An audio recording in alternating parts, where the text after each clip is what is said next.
E aí, gente, beleza? Matheus aqui para mais um videozinho do canal da CAD. E hoje eu vim trazer informações aí do Advanced, que são as 5 principais ideias que estão em vigor no formato atual e que eu achei mais geniais, digamos assim. Então eu separei aqui os 5 cards ou estratégias que têm um impacto assim diferenciado, que quem começou a usar pela primeira vez é gênio. Eu não vou saber falar quem que começou com essas tendências, mas eu achei todas as ideias muito boas e inclusive acho que fazem uma diferença muito grande se você utiliza. Então, vamos lá. Acho que ao longo do vídeo vai ficar um pouco mais claro do que eu estou querendo falar.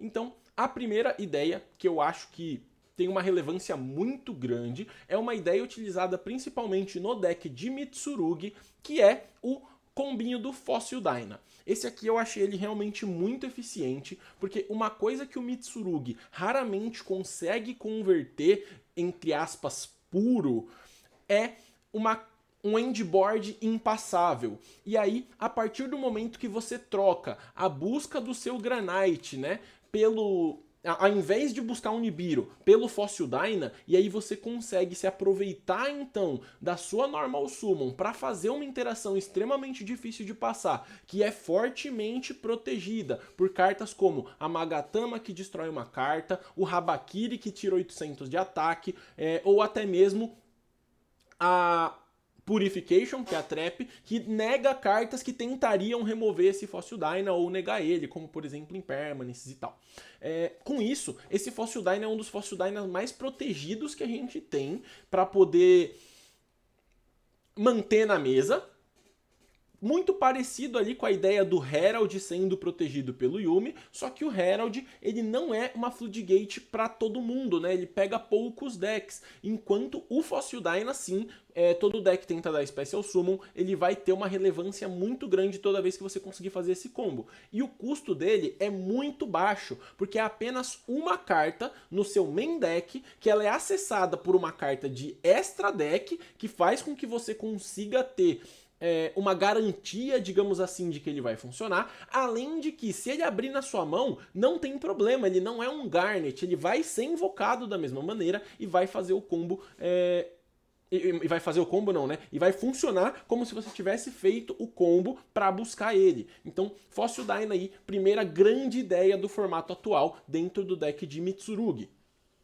A segunda ideia que eu trouxe aqui para vocês é dentro do deck de Yuumi, que é o kit de Soulful Accord. O kit de Soulful Accord, ele acabou caindo como uma luva pro deck de Yuumi, né? E acabou praticamente transcendendo o conceito do deck de Soulful Accord em si, que usaria essas cartas para um motivo, mas percebeu-se que elas conseguiriam ser utilizadas para combar com um deck que, entre aspas, não tem nada a ver com a história, via Linkaribo, né? E via o próprio efeito das cartas de Soulful Accord, que são muito boas, né? A Primoa, juntamente com a Happiness, acabam fazendo 6 starters extremamente fortes que acessam uma carta que é um Omni Negate, o que por sua vez já é muito bom, além de acessar.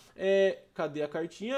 Não tá aqui. Mas enfim, além de acessar um Negate na escala de pêndulo e de ter dois monstros de nível 1, que são a Primoa e a Kutia, que conseguem fazer a jogada de Yuumi completa em adição a essas outras coisas que a gente está citando. Então, isso acaba sendo extremamente eficiente. Então, o deck de Soulful Accord é um ótimo deck, o deck de Soulful Accord com K9 também é um ótimo deck, mas o deck de Yuumi utilizando a engine de Soulful Accord acaba se sobressaindo dentro da própria estratégia de Soulful Accord, utilizando desde engines pequenas até engines extremamente rebuscadas, com mais de uma carta de extra deck, né? Não só usando esse Link 3, como também usando o Link 2 de Soulful Accord, o Link 2 de Pêndulo, né? A Beyond the Pendulum, e aí você acaba tendo diversas opções de jogada dentro dessa engine reduzida de Soulful Accord que você utiliza no seu main deck. Então, bem interessante.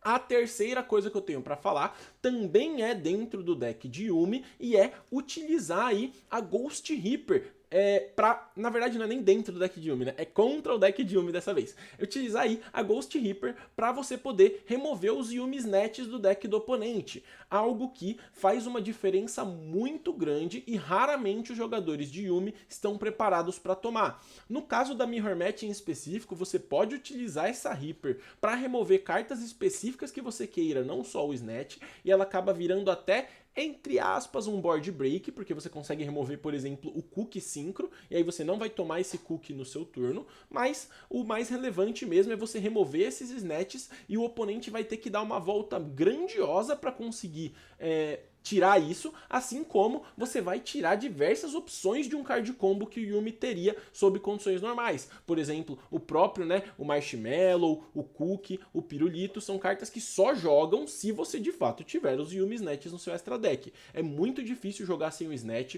você acaba ficando sem Synchro Summon para fazer no turno do oponente, e a única maneira de você resolver o problema dessa Reaper é você conseguir de alguma maneira jogar um campo no seu cemitério para embaralhar de volta esses Snatches no seu extra deck. Então fica aí a Ghost Reaper como a terceira coisa que eu achei genial dentro desse formato. Uma carta que demanda apenas um slot de extra deck para você aplicar e que funciona muito bem, talvez quase que melhor do que qualquer outra carta contra o deck de Yuumi. E ainda dentro da ideia das Hand Traps, a quarta coisa que eu achei bem ideia muito boa desse formato, que inclusive utilizei no último ICS São Paulo que teve, foi a estratégia dos Psyframes no main deck. Raramente as pessoas utilizavam esse delta, até mesmo no side deck também era uma coisa rara, e aí acabou se percebendo que o Psyframe acaba sendo uma Hand Trap muito boa, coisa que é escassa dentro das opções atuais para o jogo, então a gente acaba não tendo muita opção de kit de Hand Trap, né? Quando você vai perceber, você mal quer utilizar algo diferente da sua Ash, Fualos, Impermanence. Às vezes, quem gosta mais do draw, do Nibiru, em apostar nessas cartas utiliza, mas em geral vai ser muita opinião depois dessas cartas sólidas aí, da Ash, da Impermanence e do Fualos. E o Delta acaba entrando como uma opção muito sólida e eficiente. Inclusive eu mostrei para vocês aqui o combinho que eu estava usando que literalmente busca esse Delta, né? Então o Delta acaba sendo uma carta muito boa para utilizar no main deck. Foi uma ideia que muita gente utilizou e muita gente foi bem. É claro que você leva junto o Gama, que é uma carta absurda de forte, né? Que é realmente muito boa. É uma das melhores hand traps do jogo, provavelmente a melhor depois da Ash, mas que por estar limitado você, entre aspas, não pode usar. Mas aí já que você vai ter o Delta no seu deck, você coloca o Gama junto e acaba ganhando um bônus de hand trap muito boa caso abra na sua mão.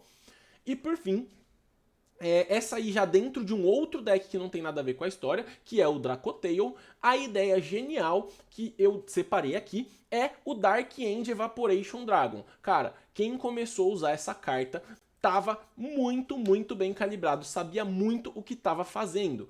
Para quem não sabe, o Dark End Evaporation Dragon é um monstro que ele pode se invocar da sua mão ao banir um nível 8 dragão do seu extra deck, coisa que o Dracotail tem tranquilamente, porque o próprio Dracotail Artalion, ele é um nível 8 dragão, então você vai poder invocar com facilidade esse Evaporation, e aí você só vai poder invocar dragões por invocação especial pelo resto do turno, coisa que não é uma preocupação muito grande do deck de Dracotail, porque você tem como monstro principal para invocar esse Artalion do seu extra deck, e você tem outras opções de dragão fusão do seu extra deck sem problemas, além de que esse cara ele vai ter um efeito de fazer uma fusão usando monstros da mão ou campo, portanto ele vai ter um papel muito parecido com as cartas como, por exemplo, a Cartésia, o Mululu, a Polimerização, e ele tem um bônus de que ele não só é uma matéria de fusão por ser um monstro, então ganha da Polimerização, como ele também é uma carta que entra por invocação especial da sua mão, o que ganha da Cartésia, do Mululu, que acabam tendo que ser a sua Normal Summon. Dessa maneira, o Dark End Evaporation acaba tendo um impacto muito grande na partida. E além de tudo, ele é um monstro que tem 2.600 de ataque, o que faz com que ele seja uma pressão natural na mesa, porque ele remove muitas opções fortes por batalha, e ele faz muita pressão de kill, além de que ele tem a opção de, ao invés de fazer fusão, você destruir um monstro que esteja em posição de ataque na mesa. Então ele funciona até mesmo como Board Breaker. Olha como essa carta consegue ser extremamente praticamente completa, e aí ela vai ter com certeza lugar garantido, eu acho que por um bom tempo aí, até que saiam opções melhores para o Dracotale, porque a gente consegue perceber que ele faz um pacote completo realmente, além de você não ficar tão dependente das suas Spell Traps Dracotale, no caso das suas Spells Dracotale, e da sua Faimena, ou seja, para você não ficar dependente das cartas de Dracotale como um todo, para você fazer as suas fusões. Você tem uma opção a mais que atua como Board Break, como pressão de kill, e aí isso acaba sendo o suficiente para você ganhar a partida muitas vezes. Então, é isso, gente. Essas são as cartas aí que eu queria trazer para vocês, que são ideias geniais desse formato atual. Espero que vocês tenham gostado desse vídeo aí e comentem aí se vocês estão gostando mais dos vídeos de Advanced ou de Genesis, para eu saber como que eu vou seguir aí fazendo esse canal. Muito obrigado a todos que viram até aqui e até uma próxima.